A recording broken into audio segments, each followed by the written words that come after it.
Well, today we're very happy to have the chance to interview a world-class pianist, and that is Rachel Naomi Kudo. Am I saying your name right? Yes, you said it perfectly. I said it perfectly. Yes. Well, Rachel, welcome to Taipei. Thank you so much for having me. We're so happy to have the chance to interview you. Yeah, and my first question is, you've been playing piano since you were 4 years old. Pretty much, yes. And that is really, really young. Like, how did you get your start into piano? Like, why did you start playing piano? That's a good question. No one in my family are musicians. I'm the first one and actually the only one. But my parents and my paternal grandmother, who was living in Tokyo, she really loved classical music and she was a frequent concert goer. And moreover, she played the piano herself. She had an upright piano and had a lot of music, and she would play for herself. She wasn't professional, but that was part of her love and her interest. And I think that it was just kind of natural that I start, and I think I was drawn to it. So my parents never had to force me to practice, which sometimes happens. I think I was just happy to spend the time at the piano when I was a child. So you just happily started playing piano? Well, I don't remember being overjoyed to play at such a young age, but I think it was just, I think I was drawn to it. You know, there must have been something.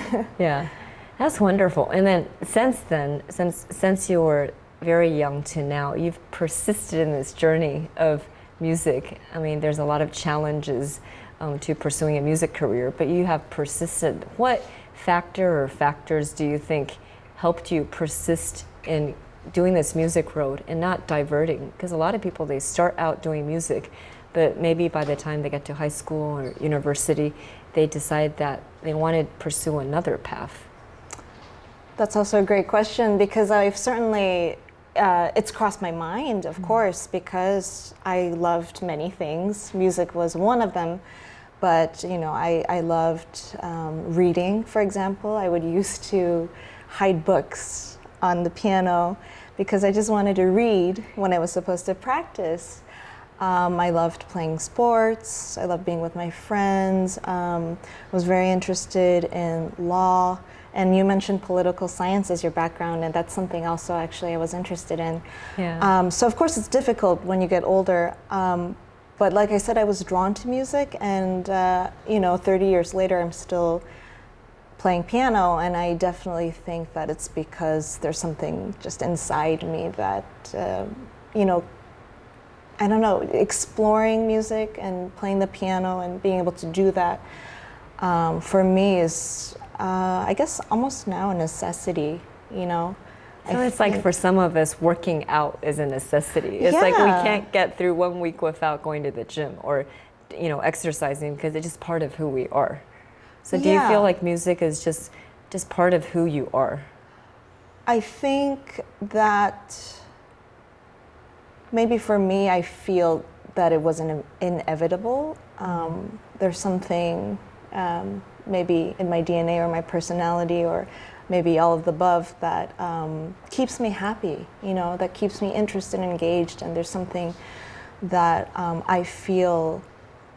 Maybe I express myself best at the piano. Some people write, some people paint, some people can do, blogs and other things, and like an outlet. So I think for sure, you go through life and you have some experiences, and we all, are searching, I think, in a way. We're all searching for something as we go through the stages of life. And for me, I think music always provided something intangible in the way that it was asking me questions, and I'm also looking for answers. And it's a never-ending journey. I think that's why I can't stop. I think that's why musicians keep going. Because there's still things to be discovered. So Yes. You're like an explorer. Well, it's you like have to. You continue to explore it in a different way or in a different dimension. Yeah, I mean, it's like we have the same text. These composers who wrote some of the best things that are ever left for us in humanity. I mean, these really, really wonderful compositions, masterpieces.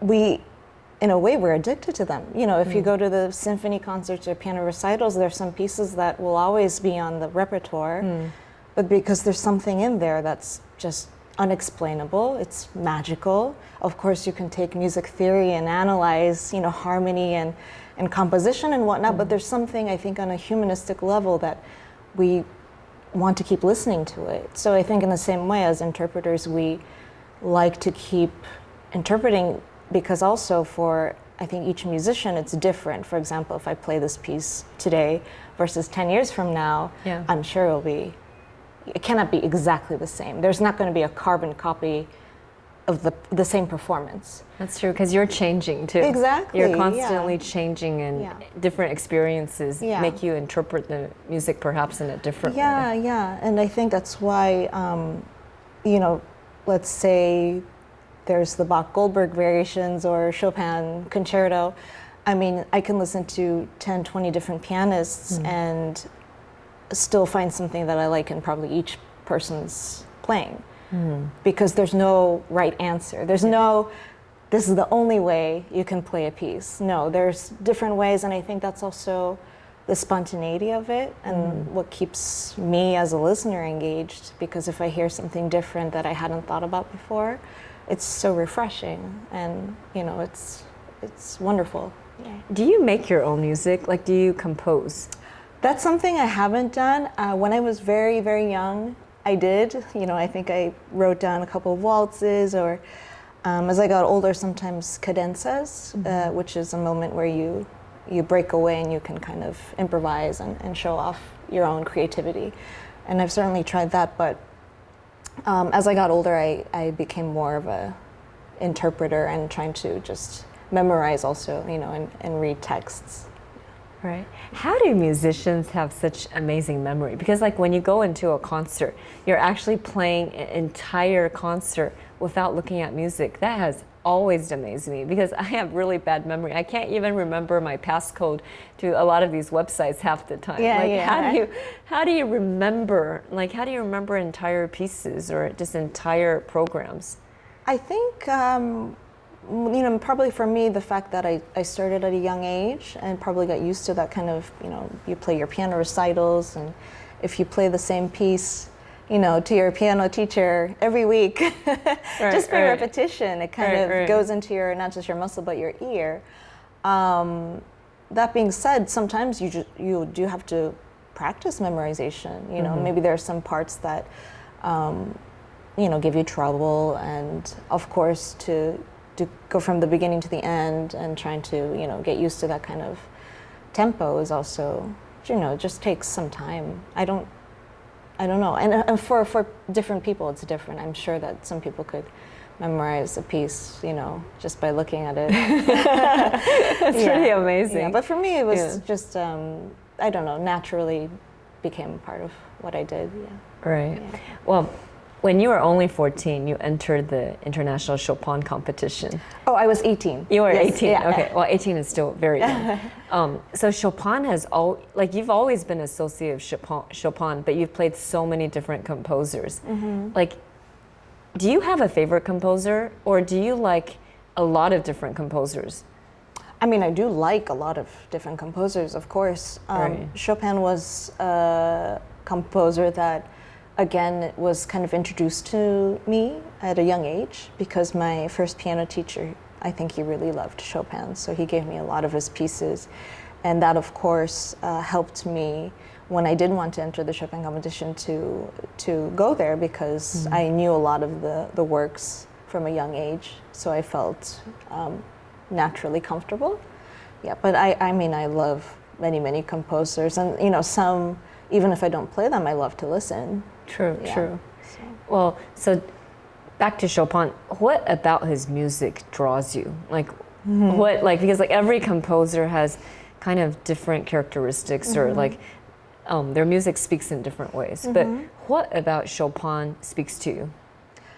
Well, I think Chopin is a favorite, especially for pianists, because he really changed the way music was written for the piano. And I mean, he was so innovative in his technique and his writing, his melodic and harmonic languages, and it just suits the piano so well, suits the hands. You know, it's challenging but not overly, because that's also a problem. You know, you can write technical exercises or challenges, but it has to be, you know, not just cleverly written, intelligently written, but it has to be just at the right difficulty. If I explain myself well, because if you have, let's say, like double octaves, you know, just going up and down, I mean, that's just not practical. Anyway, I mean, Chopin was just like a genius, you know, for the piano especially. But for example, his nocturnes are something absolutely, I think,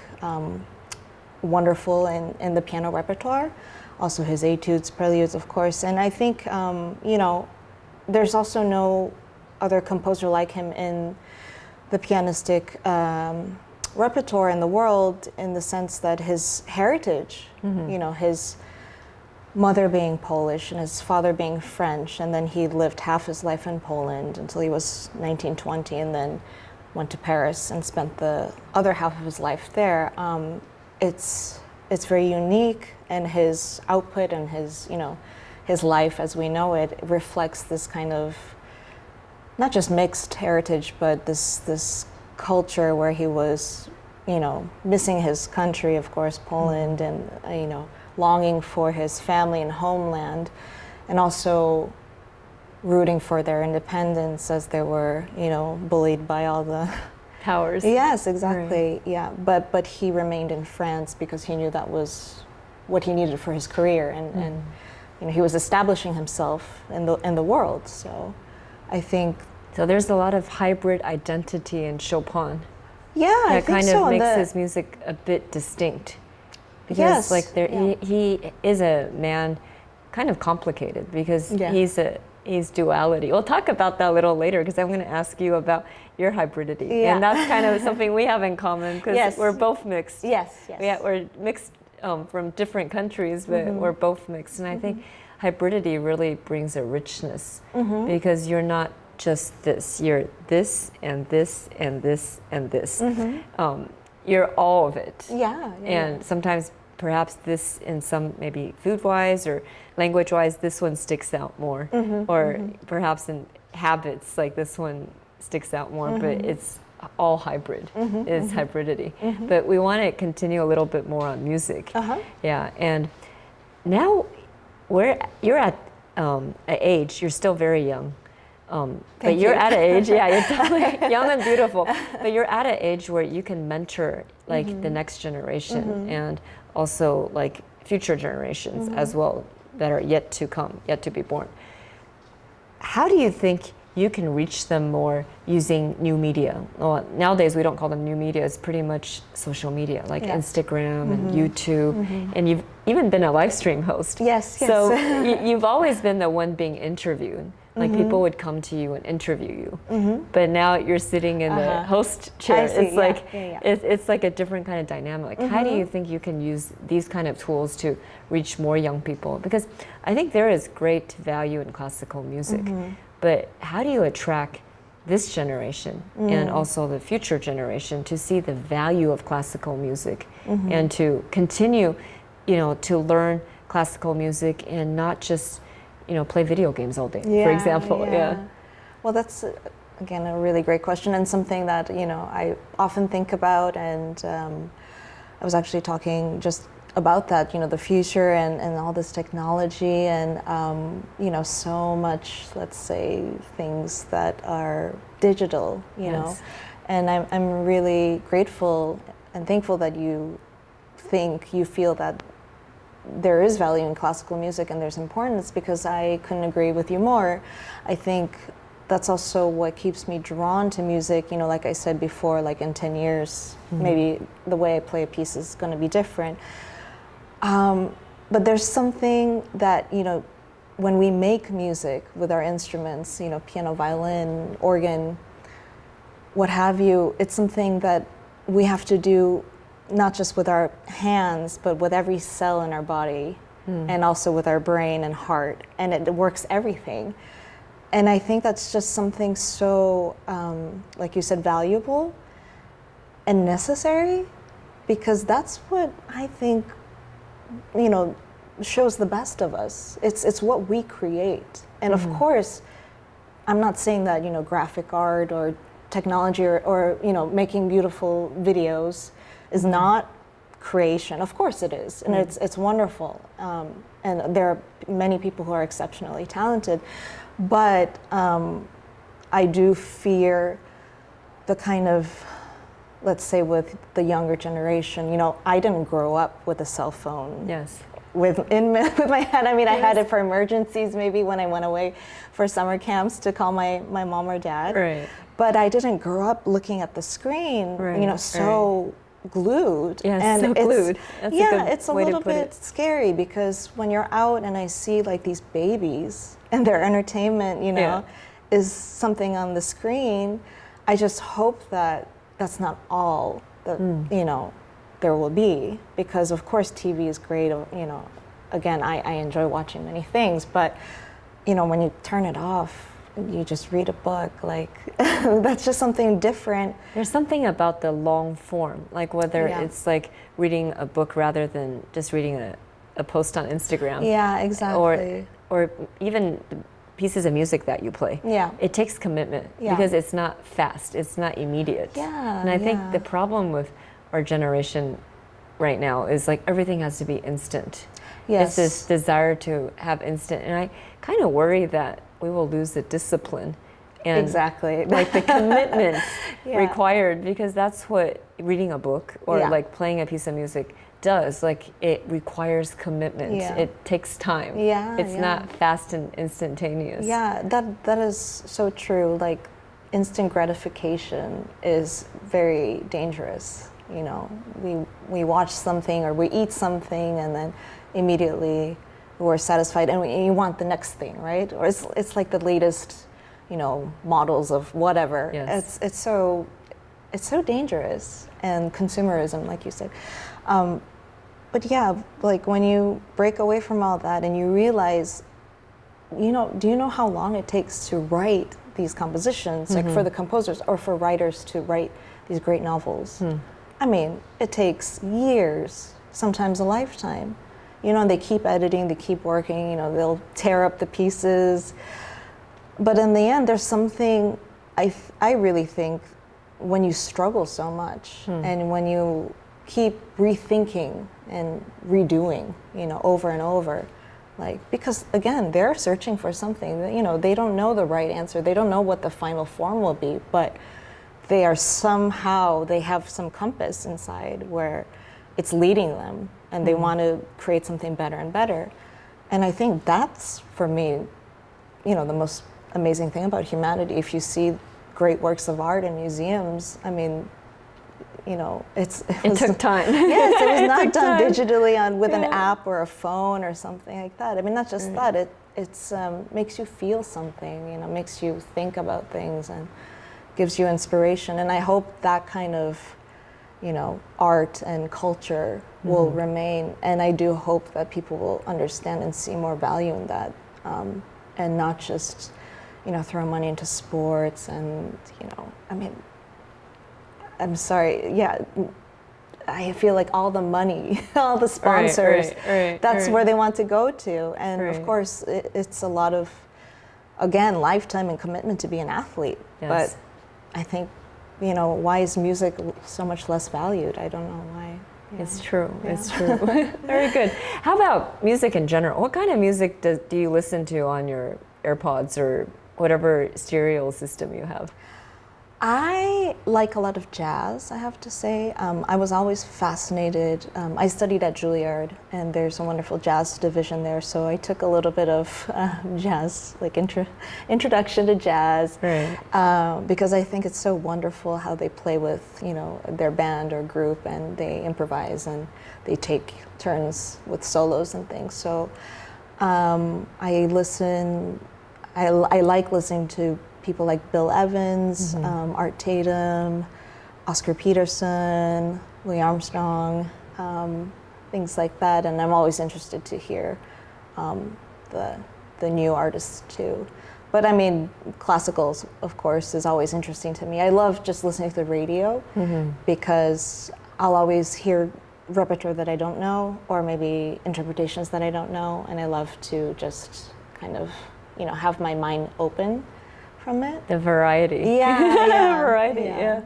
That's great. Well, what is something professionally you still want to do, like in the next few years? Like you have done a lot. Like you've done a lot of performances by yourself. You've done also a lot of chamber music as well, and now you also do a lot of master classes for younger people. But what is something you want to do professionally in the next 5 or 10 years that you're still working on it? Like you hope to realize it? Probably some projects. I would like to, for example, just to set goals for myself. And a great goal is learning repertoire. So for example, I hadn't decided on anything, but if I want to learn, let's say, all of the Schubert piano sonatas and maybe record them or perform them in a cycle, I think that would be a wonderful goal for myself, and just to have something to work towards. Things like that. Yeah, that's good. It's always good to have a next goal or a next project to look forward to. Yeah, I agree. Now we're going to switch gears a little bit, and I'm going to move over to talking about dual identities. In your case, maybe more than dual, because we were talking a little earlier about Chopin, how he's extremely unique because he had the Polish upbringing and also his life in France. So he's like a hybrid like us. Yeah, and you're a hybrid. Yes, yes. Tell us a little bit about your background. Well, my father is Japanese and my mom is Korean, and I was born in the States. So, of course, growing up, I had, my American upbringing, my background.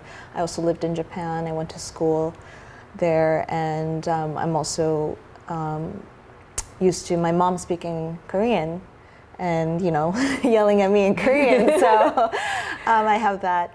So then, K-pop or J-pop? If you had to pick, you could only choose one, K-pop or J-pop? Oh gosh, that's hard. I might have to say K-pop. How about K-drama and J-drama? I like both, but I think K-drama is kind of...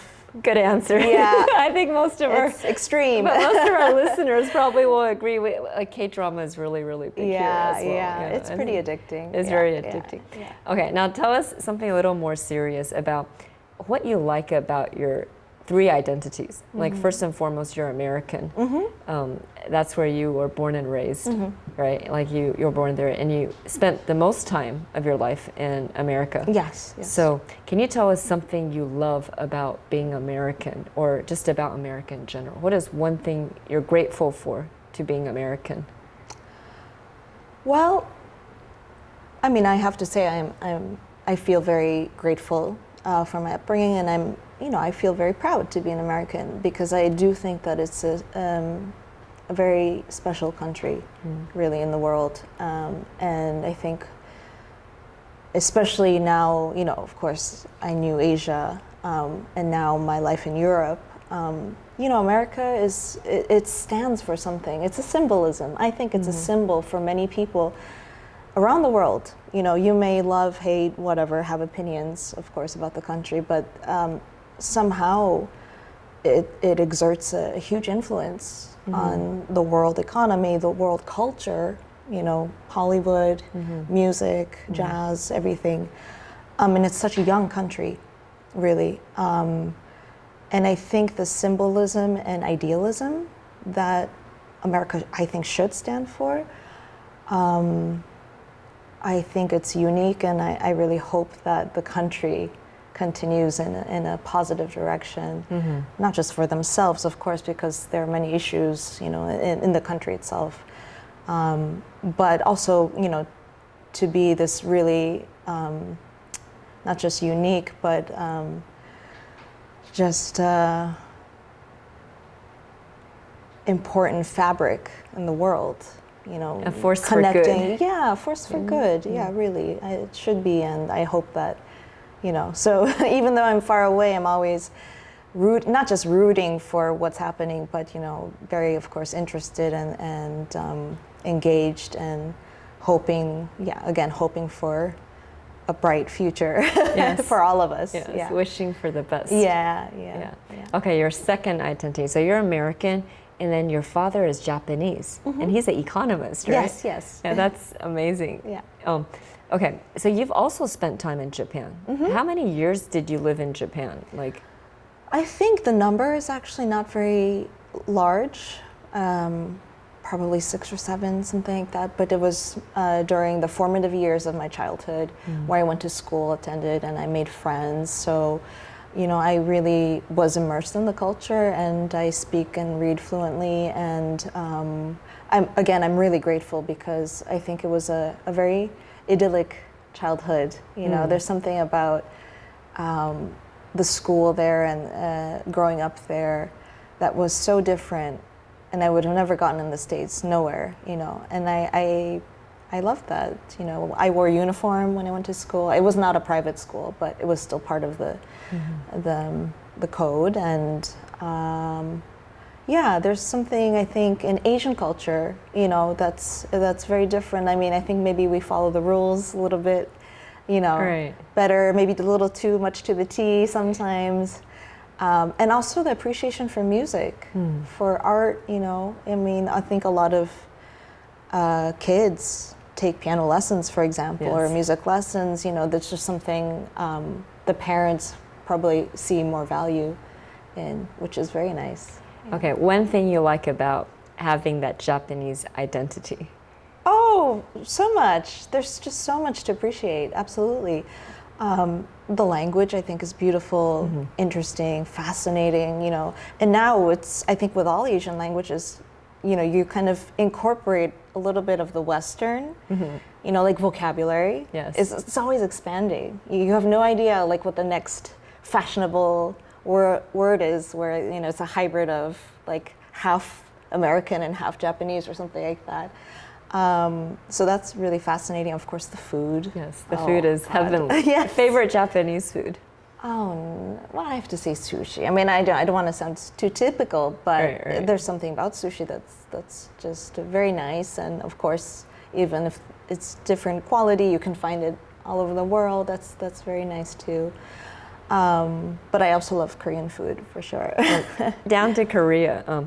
Now the Korean part is your last identity. Your mother is Korean. Yeah, I always found it a bit fascinating because we don't hear of Korean-Japanese hybrids very much. No. I think only in America would that be possible, really. It's like because there's such a history between these two countries that maybe nowadays there's more possibilities of Korean and Japanese couples. But I think back in the day when your parents first got married, that was not very common. No, not common at all. And actually, they didn't meet in the States.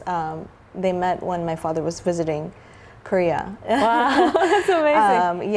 And I think he probably spent just a maximum few days there and happened to meet my mom. So it was kind of a very chance encounter, of course, but very nice because otherwise I wouldn't be here. No, you're right. I don't meet the combination so much, and I know even now, it's not smooth sailing. Yes. Of course, there's a history, but I just feel lucky because I love both countries and cultures, and so much from both. And it's enriched my life, and of course my mother is a big part of my life. And do you speak Korean? I'm not fluent, but I can get you can by. Get by. Yeah, and I can understand. So in a Korean restaurant, you can easily order food. That's not a problem. Yeah, I can order food. That's good. Yeah. But I think, being both, of course, it's a big part of my identity, and I hope that I can continue to honor, both countries and stay connected, because that's one thing that's sometimes difficult, when you go abroad or when you assimilate. Many immigrants, I know so many, whose, let's say, parents didn't teach them, their language, and it becomes lost through the generations, things like that. Also, I've heard, many people say that they kind of want to forget the roots. They want to be the new thing. Yeah. And I, each to their own. I completely understand that there are circumstances, but when I hear that, I feel a little bit sad because I think that, our roots, and even if you become mixed or, whatever, multicultural, I think it's always important for me to know where you came from, or, your generation, your ancestors, and what makes us different is what's so nice, when you meet people from different backgrounds and different cultures, and then you get to learn.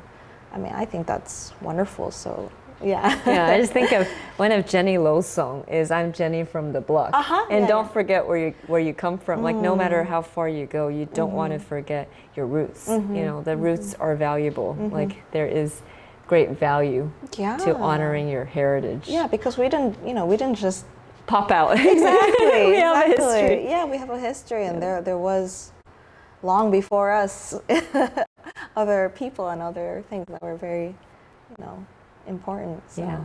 Okay. Well, Studio Classroom, we are a language learning magazine. And so the last question I have to ask, because like you're multilingual, you're a polyglot, like you can speak multiple languages, and you're learning Italian now. Yes. Yeah. Why are you learning Italian? My husband is Italian. So is it to speak to like his family, like, or do you guys speak in English with the family, like? With my husband and I, we speak mostly English, yes. But yes, I've been living in Italy the last 2-3 years, and of course that's why. And living there, of course, helps because I'm listening so much, and I can understand conversations, and I'm learning more and more every day. So what is one language learning tip you can give our listeners? Because like right now, you're currently learning Italian, so. It's fresh in your life. It's like something that you're constantly trying to get more of. Yeah. Yeah. So like, what is one tip you can give our listeners? Well, this is something I should tell myself, but I think consistency is very important, and I think not to give up. Because to be able to communicate is a really beautiful thing, and even though it might seem daunting at first, I was saying that, I felt like I kind of hit a wall where maybe I was just frustrated and stressed and all these things. And of course, when you're living in a completely new place, it can be overwhelming. And I felt like I hit a wall where my brain wasn't able to absorb anything. It was, it was a really not good feeling. But then all of a sudden, maybe after a few weeks, I woke up and then I felt like my ear was able to catch up. That's amazing. Yeah, so now so you got through the wall. Yeah, exactly. And it seemed impossible. It seemed like I was just like, oh, I should give up, I what am I doing here, kind of thing. But no, our brains are, amazing. And I think if you keep an open mind and you just want to practice and you want to communicate, it has to come from you, the impulse. So consistency. Yeah, consistency is key. I think so. And maybe if you find a movie, for example, or a book, or, anything. I mean, it can be like a YouTube channel, somebody that maybe captivates you or interests you. And even if you have to put the captions on, you can listen to them in their language. True. I think that can help. I was given advice, maybe listen to Italian songs. Yeah. Do you like Italian, learn the lyrics? Do you like Italian soap operas? I haven't watched Italian soap operas. I've watched some Italian movies, for sure, and I think they're very, very interesting. Yeah, that's true. They do movies differently in Italy. Yes, it's really different than the standard Hollywood stuff. Oh yeah, it's completely different. Like the outlook is different. Yeah, and it feels like they're really into comedies. Comedies they're really, too. Like there's always a comedic element, even in their serious movies. Yeah. Like Life is Beautiful. Yeah. Like that is really serious subject matter. Yeah, but I forgot the lead actor. I forgot his name. But he can make something very serious and turn it almost comedic. Oh, okay. Which is quite incredible. Maybe it's Robert Benigni? Yes. Oh, okay. Yes, okay. Yes, yeah, Life is Beautiful. Yes, Life is Beautiful. Yeah, that's a wonderful movie. Yeah. No, that's true. I mean, but he's very good and he takes good roles probably. Yeah, no, but I've watched Italian movies, and I totally agree with you. They have a very interesting outlook and way of making films. Yeah, I think it's quite nice. There's a long tradition. There's a lot to learn from it. Yeah, for sure. Well, Rachel, you've been amazing. Now, I just have one last thing to ask you. Now, it's not on our script. It's not part of our questions. But what is something you'd like to tell our listeners? Ooh. Like, what is something you'd like to give our listeners? Like, it could be about learning language or just about following your dreams. Like, it could be basically anything. Like, what is something you'd like to leave our listeners with? Maybe about following your dreams. Like I said, when you asked me if, I had to do music and if I thought about other paths, there were more than once, where I questioned, what I was doing with my life, or if really playing the piano was the right thing for me. Because for me, my path was, not all roses and daisies. And like we see you on YouTube or we see you in the concert hall, you are beautiful, you're decked out in a beautiful gown, and you're playing amazing music, but it's not always simple and smooth. Well, not for me. Maybe for some others, their path to, let's say, success, whatever that means, is, maybe quicker, direct. Sometimes I have many friends who play instruments, and for example, they would like to get an orchestral job, and sometimes you win an audition right away, and sometimes you'll take 10 and not get past the first round, and that's a big part, I think, for musicians that is difficult, probably for actors too. You're always, in a way, being evaluated, you're always being judged. I don't like that word, but it feels a lot like sales. Sales? Yeah.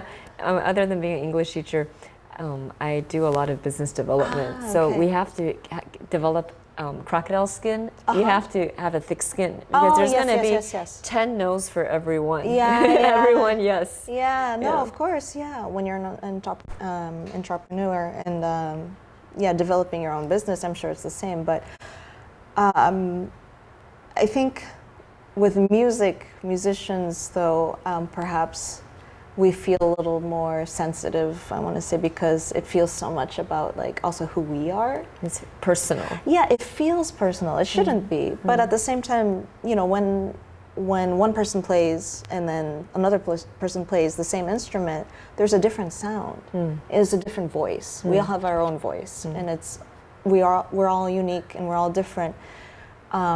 So one of the difficult things for me was I felt like my voice wasn't good enough. My voice was rejected or whatnot, and that's very hard for anybody, I think, especially when you're young and developing and you want to be confident and find your own way. So how do you feel you got more confident in building your own voice? Because as you used the word interpreter earlier today in our interview, you talked about being an interpreter of music, and no two interpreters are the same. How did you feel more confident in your own voice? Like, you don't need to, like, you had many amazing teachers along the way, but you are not teacher 2.0. Like, you are Rachel. So how did you become more confident in your own voice? For me personally, is all the moments when I had to question myself and when I had to ask myself if this is really what I wanted to do. Because there are moments where, I would be away from the instrument and kind of feel like there was a life without music, maybe for a week, for a month, something like that, and then I would come back to it. And then something would happen, something would change, maybe that break was good for me. But it probably not just renewed, but reinvigorated something deep that was the first thing that drew me to music in the first place, And I think that's something I try to remind myself that, when you get older and have experiences and you know, things are not so simple as when you're a child, you know, there's something I like to try to think like,